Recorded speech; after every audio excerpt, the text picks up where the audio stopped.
اتنا کافی تھا. احل لکم لیلۃ الصیام الرفث الی نسائکم،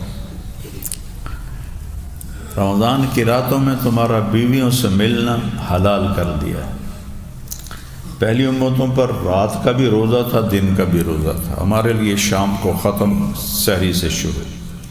لیکن آگے ایک جملہ ہے وہ بتانا چاہتا ہوں، اس کا مضمون سے تعلق نہیں ہے. الرفث الی نسائکم یہ یہاں اصل بات ہے، لیکن آگے کیا کہہ رہا ہے؟ ہن لباس لکم وانتم لباس لہن. اللہ اکبر. ان کو پہلے ذکر کیا، وہ تمہارا لباس ہیں. تمہیں بعد میں ذکر کیا، وانتم اور تم ان کے لباس ہو. چونکہ عام طور پہ جو زیادتی ہوتی ہے مرد کی طرف سے ہوتی ہے، جو شدت ہوتی ہے مرد کی طرف سے ہوتی ہے، جو سختی ہوتی ہے مرد کے ماں باپ بہنوں کی طرف سے ہوتی ہے. انہوں نے زندگی بتائی ہے، اور چونکہ اللہ نے ایک نیک نامی دے دی تو لوگ مسائل لے کر آتے ہیں. ہمارا سسرالی معاشرہ ہندو معاشرہ ہے. ہندو چاہے علماء ہوں، چاہے تبلیغی ہوں، چاہے صوفی ہوں، اللہ ماشاء اللہ، اللہ تو ہر جگہ. ہندی معاشرہ ہے کہ ساس سسر بہنیں ان سب کی نوکر ہے آنے والی لڑکی. خامند کے لیے اسے وقت ہی نہیں ملتا.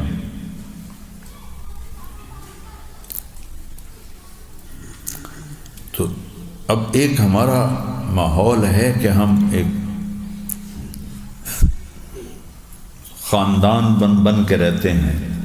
تو تم سب بچوں کو اللہ کی قسم دیتا ہوں، اگر تم ماں باپ کے ساتھ رہتے ہو تو بیوی کی حفاظت تم پر فرض ہے.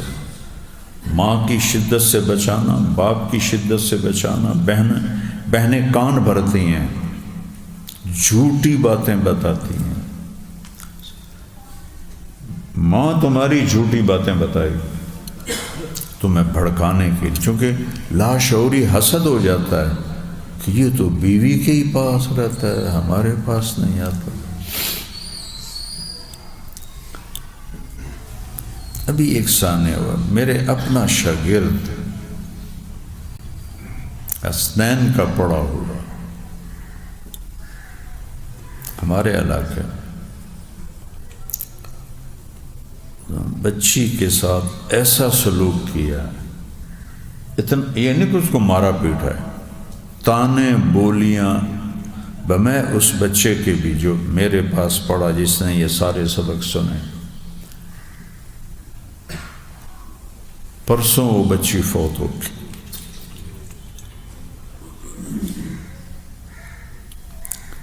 کہ تانے مار دیتے ہیں.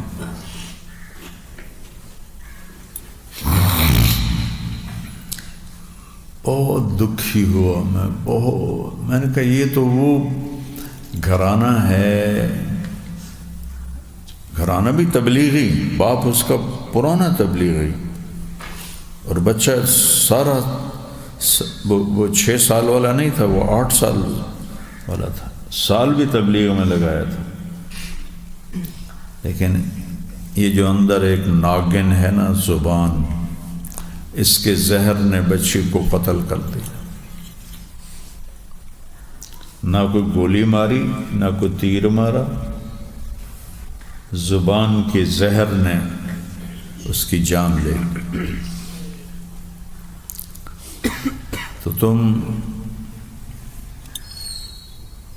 رواجی تعلیم کے آخری مرحلے میں ہو، کچھ کی شادیاں ہو چکی ہوئی ہیں، کچھ کی ہوں گی. تو میں ہاتھ جوڑتا ہوں، اپنی بیوی کے حقوق کی حفاظت کرو. اس کے ذمے تمہاری نہ ماں کی خدمت ہے، نہ باپ کی خدمت ہے، نہ بہنوں کی خدمت. وہ خوشی سے کرے، اس کی سعادت ہے، اس کی جنت ہے، اس کے لیے بہت بڑی عزت اور اجر ہے. ہمیشہ آدمی چھوٹا بن کے بڑا بنتا ہے، بڑا بننے کے چکر میں ذلیل ہو جاتا ہے، لیکن میرے اللہ نے اس کے ذمے نہیں لگایا۔ جب اللہ نے ذمے نہیں لگایا، مجھے اتنے خط آتے تھے، گالیاں بھی اور بدتمیزی بھی، کہ تیرے پاس تو نوکر ہیں، تمہاری تو چلتی ہے گاڑی، ہمارے پاس تو کوئی ہوتا نہیں، تو ہماری بہو خدمت نہ کرے تو اور کون کرے؟ بیٹے کے ذمے ہے، جس طرح بھی وہ کرے، بیٹے کے ذمے۔ اندازہ لگاؤ، اگر ماں بچہ جن کے کہے میں دودھ نہیں پلاؤں گی، کوئی عورت کرائے پہ لاؤ، تو قرآن میں ہے نا کہ وہ عورت کا انتظام کرے گا دودھ پلانے کے لیے۔ بیٹا یہ باپ مٹا پڑا ہے، اور مٹا نہیں ہے، ظلم کی چکی میں پس رہا ہے۔ کہیں اس کا الٹ ہے، الٹ بھی ہے کہ آنے والی لڑکی اتنی بدتمیز ہوتی ہے کہ وہ پورے گھر کو تباہ و برباد کر دیتی ہے، لیکن یہ مثالیں کم ہیں، اور جو پہلی میں نے بات کی ہے وہ مثالیں بہت زیادہ ہیں۔ تو اللہ کے واسطے خیرکم خیرکم لأہلہ کو سامنے رکھنا۔ بہترین میرا امتی وہ ہے جو بیوی کے ساتھ اچھا سلوک کرتا۔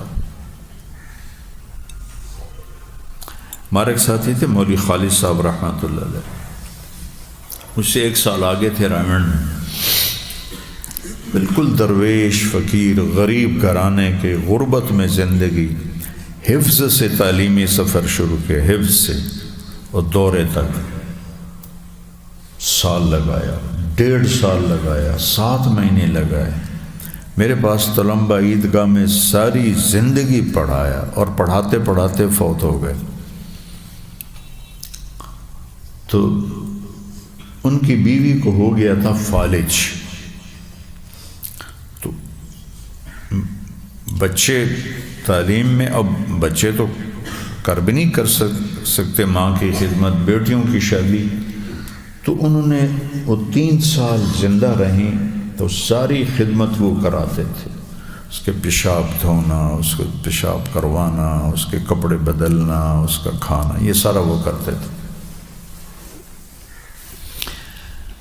کچھ چند سال بعد ان کا بھی انتقال ہو گیا، مولوی خالد صاحب جوانی میں ہی چلے گئے، میرے خیال میں مشکل سے 60 سال بھی پورے نہیں ہوئے تھے۔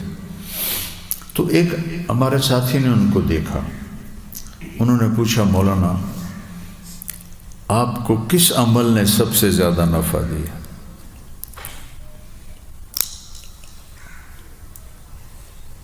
وہ کہنے لگے جو میں 3 سال بیوی کی خدمت کی، اس عمل نے مجھے سب سے زیادہ نفع دی۔ کہاں گئی تبلیغ، کہاں گیا تصوف، کہاں گئی تعلیم و تدریس، 3 سال بیوی کی خدمت نے کہا مجھے سب سے بڑا اللہ نے انعام دیا ہے اس پر۔ لباس سے کیوں تشبیہ دی ہے؟ کہ لباس آپ کی زینت ہے، آپ کی بیوی آپ کی زینت ہے، آپ اپنی بیوی کے لیے زینت ہیں۔ لباس سے تشبیہ کیوں دی ہے؟ کہ لباس آپ کے عیب چھپاتا ہے، تو آپ کی بیوی آپ کا لباس ہے، اس کے عیب چھپانا آپ کے ذمے ہے، اور آپ کے عیب چھپانا اس کے ذمے ہے۔ پھر لباس سے کیوں تشبیہ دی ہے؟ کہ آپ کے اور لباس میں کوئی چیز داخل نہیں، کوئی ہے میرے جسم میں اور ایک تنکا، ایک کیڑی اندر چلی جائے چونٹی تو وہ بھی طبیعت خراب کرتی، کیڑی اندر ٹوری جاندی ہے۔ اس رشتے میں نہ ماں آ سکتی ہے، نہ باپ آ سکتا ہے، نہ بیٹے آ سکتے ہیں، نہ اولاد آ سکتی ہے، نہ بھائی آ سکتے ہیں، نہ بہنیں آ سکتی ہیں۔ لباس میں اور میرے درمیان کوئی چیز نہیں ایسی، ان 2 رشتوں کے درمیان کوئی لچ نہیں تل سکتا۔ پنجابی آتا ہے لچ تلنا، کوئی لچ نہیں تل سکتا، کوئی ٹانگ نہیں اڑا سکتا۔ یہ اس کو اللہ نے اتنی اہمیت دی ہے۔ ازواج مطہرات میں دو گروپ تھے، حضرت عائشہ، حضرت حفصہ، حضرت ام سلمہ، حضرت سودا، یہ ایک گروپ تھا۔ اس کی لیڈر تھیں حضرت عائشہ، حضرت زینب بنت جہش اور ام حبیبہ اور جویریہ اور صفیہ اور میمونہ، 5۔ یہ دوسرا گروپ تھا، اس کی لیڈر تھیں حضرت زینب بنت جہش۔ ان کو یہ فضیلت حاصل ہے کہ ان کا نکاح آسمان پہ پڑا گیا، فلما قضا زید منہا وطرا زوجناکہا، نہ ایجاب نہ قبول نہ گواہ نہ مہر۔ اچھا، اب اللہ کا نبی کو حضرت عائشہ سے محبت زیادہ تھی، بطور سوکن باقیوں کو یہ چیز چبھتی تھی۔ پھر جو بڑی بات تھی وہ تھی کہ جب حضرت عائشہ کی باری 2 دن ہوتی تھی، چونکہ حضرت سودا رضی اللہ عنہ نے کہا یا رسول اللہ میں بوڑھی ہو گئی ہوں، مجھے ضرورت نہیں ہے، آپ میری باری عائشہ کو دے دیں، تو آپ 2 دن حضرت عائشہ کے گھر رہتے تھے۔ تو صحابہ حضرت عائشہ کی باری کا انتظار کرتے تھے، اور جب ان کی باری آتی تھی تو ہدیے اس دن لاتے تھے۔ تو چلتے چلتے یہ چیز ایک بڑا اعتراض بن گئی، بھئی ہماری باری میں تو کوئی ہدیہ آتا نہیں، اور عائشہ کی باری میں ہدیے۔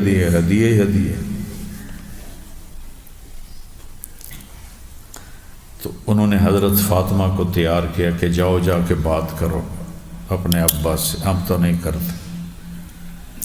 تو آپ نے کہا فاطمہ بضعۃ منی، میرے جسم کا ٹکڑا ہے، من آذاہا فقد آذانی، من احبہا فقد احبنی، یا اراہا فقد اراہنی، اس طرح ہے۔ تو حضرت فاطمہ رضی اللہ تعالیٰ عنہ تشریف لائیں، تو آگے اللہ کے نبی حضرت عائشہ کے ساتھ ایک ہی رضائی میں لیٹے ہوئے تھے دونوں، یا ایک ہی کمبل یا چادر میں۔ تو حضرت فاطمہ کے بول سے پتہ لگتا ہے کہ وہ دوسری سائیڈ میں تھی۔ انہوں نے بہت چھپتی ہوئی بات کی، یا رسول اللہ ان نساءک یشکون ابنۃ ابن ابی قحافہ، نہ عائشہ کہا نہ ابنۃ ابی بکر کہا، ابنۃ ابن ابی قحافہ۔ تو یہ اس سے قریبی رشتہ اور کوئی نہیں ہے، اور ہے یہ برابر کا، ماں بڑا رشتہ ہے، بیٹا چھوٹا رشتہ، باپ بڑا رشتہ ہے، بیٹا چھوٹا رشتہ ہے، بھائی خون کے رشتے ہیں۔ تو وہاں آدمی کچھ خم کھاتا ہے، بیوی تو برابر کا رشتہ ہے، اور ایک بول پہ بنتا ہے، ایک بول پہ ٹوٹ جاتا ہے، اور سب سے بنیادی رشتہ ہے۔ جتنے رشتے وجود میں آتے ہیں اس عورت کی وجہ سے آتے ہیں۔ یہ بیٹا جنتی ہے تو بیوی سے ماں بنتی ہے، اور بیٹا جنتی ہے تو بھائی کا بھائی بناتی ہے، بیٹی آتی ہے تو بھائی کی بہن بناتی ہے، شادی ہوتی ہے تو یہ ساس بنتی ہے، اولاد ہوتی ہے یہ دادی اور نانی بنتی ہے۔ سارے رشتے اس بچی سے جنم لیتے ہیں۔ تو اس پر اللہ تعالیٰ نے کوئی 100 کے قریب آیات اتاری ہیں، 100 آیات۔ تو آپ میری اولاد ہو، مجھے اس واقعے کا بہت دکھ ہے۔ میں گیا ہوا تھا، ایک وہاں جنازہ تھا، اس کی وجہ سے وہاں مجھے حالات، وہ مجھے ملنے آ گئے تو مجھے حالات کا پتہ چلا، اور پرسوں اس کا فون آیا کہ وہ فوت ہو گئی بچی۔ اللہ کے واسطے بیٹا، جب اللہ تمہیں کوئی زندگی کا ساتھی دے، اچھا اچھا ہے برا ہے خوبصورت ہے بدصورت ہے درمیانی صورت ہے، صورتیں کام نہیں کرتی، اخلاق کام کرتے. میں ایک کلپ گزرا، ایک وہ عورت کا سوال تھا کہ اللہ کہتا ہے عورتیں تمہاری کھیتیاں ہیں، یہ عورت کی توہین نہیں. مجھے دلچسپی ہوگی، پرانی بات، اللہ نے میرے دل میں پہلے ہی میں نے سنا ہے، میرے دل میں جواب ڈالا.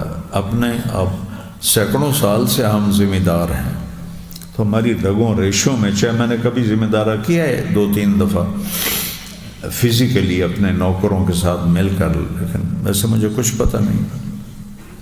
تو مجھے اس کا جواب اللہ نے سجایا، نساؤکم حرث لکم فاتوا حرثکم انا شئتم.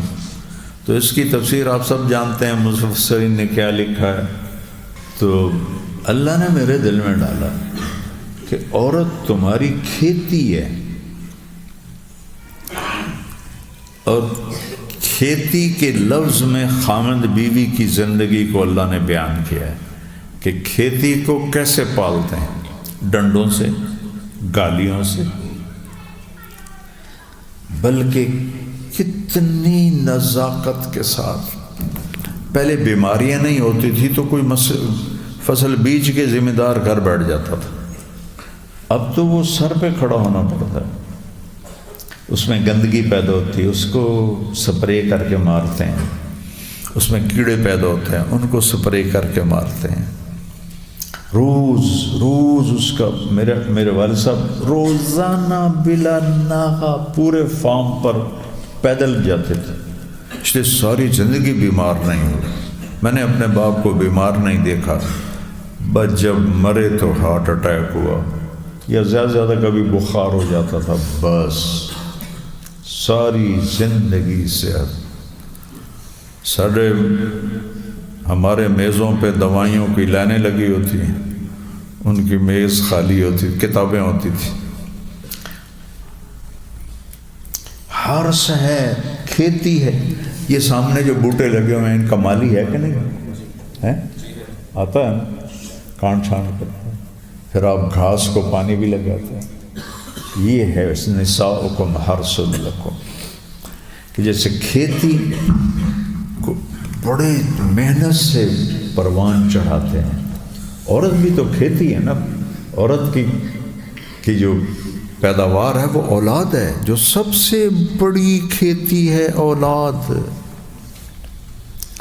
تو بیوی کے ساتھ ایسے چلو جیسے ذمہ دار کھیتی کے ساتھ چلتا ہے. یا پانی مانگتی ہے تو ادھار بھی لینا پڑے، پیٹرول ڈیزل تو وہ لے کے پانی دیتا ہے. کھاد دینی پڑتی ہے تو ادھار پر بھی وہ کھاد اٹھا کے اس کو کھاد دیتا ہے. سپرے کرنا پڑتا ہے، ادھار پہ لے کے کرتا ہے. اور جب تک وہ پوری پروان نہیں چڑھ جاتی اسے چین نہیں آتا. یہ حرث ہے. نساؤکم حرث لکم، جیسے کھیتی کی قدر کرتے ہو. درخت پھل نہ دے تو ڈنڈے مارنے شروع کر دو یا گالیاں نکالو، یا اس کے ضروریات کو مہیا کرو گے، یا پانی کی کمی رہے گی، پانی کی کمی رہے گی. میں نے 1984 میں ایک دفعہ کپاس کاشت کرائی، تو نوکروں سے پوچھ کر اور یہ جو زرعی ماہرین تھے ان سے پوچھ کر، تو 2-3 جگہ کپاس اس وقت ہوتی تھی، تو ایک پودا یہاں ایک وہاں، کافی فاصلہ. تو میں کھیت کے اندر کھڑا ہوا دیکھ رہا تھا کہ ایک ہی چکر ہے، اے کیوں نہیں سارے ہوئے، اوتھے پودا ایتھے پودا، ایک ایکڑ میں. تو میرا ایک رشتہ دار گزرا، اللہ اس کی بخشش کرے، فوت ہو گیا. ان پڑھ 5ویں تک ہم جماعتی تھے، 5ویں بعد وہ پڑھائی نہیں. تو مجھے دیکھ کر کہنا مولانا صاحب کی ویکھ رہے ہو؟ میں کہ یار اے کپا ویکھ رہے ہیں، ایتھے دانا ہویا، ایتھے کوئی نہیں ہویا، پھر ایتھے کوئی نہیں ہویا. وہ اندر آیا اور اس نے ایک ڈھیلا اٹھایا مولانا صاحب میں نے تسی ایک پانی لایا، 2 پانی لیندے تے سارے ہو جاندے۔ میں کہا تینوں کیوں میں پتہ لگ گیا؟ ہاں ساری زندگی کیتا کہ یہ میں نے نوکر کو بلایا، میں نے کہا اس کو کتنے پانی لے گئے؟ کہا جی 1 لایا۔ ان من اقربکم منی مجلسا یوم القیامہ احاسنکم اخلاقا والطفہم بأہلہ، سب سے زیادہ قیامت کے دن میرے قریب وہ شخص ہوگا جس کے اخلاق اچھے ہوں اور جس کا بیوی کے ساتھ انتہائی محبت کا معاملہ ہو، لطف ولیتلطف، نرمی، ایسا رویہ جو اندر جا کے اتر جائے۔ بیٹا مہربانی کرنا۔ مولی محمد حسین صاحب میرے ساتھی ہیں، بچپن کے ریمنڈ میں کٹھے پڑے، آج تک وہ کہتے ہیں بیوی کے ساتھ کھانا نہیں کھا سکتا، 70 سال کا ہو گیا۔ تو یہ ایسی شنی بدعات ہیں۔ تو بیٹا یہ میرا خیال تھا 10-15 منٹ لگا کے آگے چلا جاؤں گا، لیکن وہ جو واقعہ ہوا نا اس نے مجھے بہت دکھی کیا ہے۔ تو اچھے بننا، بیویوں کے ساتھ اچھے بننا۔ عائشہ دوڑ لگائیں، یہ کس نے کہا تھا بتاؤ؟ عائشہ نے تو نہیں کہا تھا، عائشہ دوڑ لگائیں۔ اللہ اکبر، کمال ہے یار۔ کئی سال گزر گئے، پھر عائشہ دوڑ لگائیں۔ سبحان۔ حبشہ کے لوگ آئے، مسجد میں تماشا کر رہے تھے، سوڈان کے۔ تو اللہ کے نبی نے حضرت عائشہ کو بولا، عائشہ آؤ تمہیں یہ کھیل دکھاؤں۔ پیچھے کھڑا کر کے یہاں ٹھوڑی رکھوا کے خود بلا کے کہا یہ کھیل دیکھو کیسا ہے۔ کچھ عرصے بعد حبشہ کے لوگ آئے، وہ بھی اسی طرح وہ خنجروں سے کھیلتے تھے۔ تو پھر حضرت عائشہ نے کہا یا رسول اللہ میں نے یہ تماشا کھیل دیکھنا ہے۔ آپ نے کہا آ جاؤ۔ اور اس دن وہ اتنا بہترین تھا کہ حضرت عائشہ بس ہی نہ کریں تو کہنے کہ عائشہ بس نہ کریں، کہ نہیں یا رسول اللہ میرا جی نہیں بھرا۔ تو آپ اپنی ٹانگوں کے پریشر کو بدل رہے تھے، ایک ٹانگ کو فری کرتے تھے، دوسری پہ سہارا لیتے تھے، پھر اس کو فری کرتے تھے، دوسری پہ سہارا لیتے، جب تک اماں جی نے نہیں کہا آپ پیچھے نہیں ہٹے۔ تم تو کیف عاملہم پڑھ رہے ہو، تمہارے لیے تو حجت تمام ہے۔ فرشتوں سے بہتر ہے انسان بننا، مگر اس میں پڑتی ہے محنت زیادہ۔ سبق پڑھانا، مولوی بننا، تقریریں کرنا،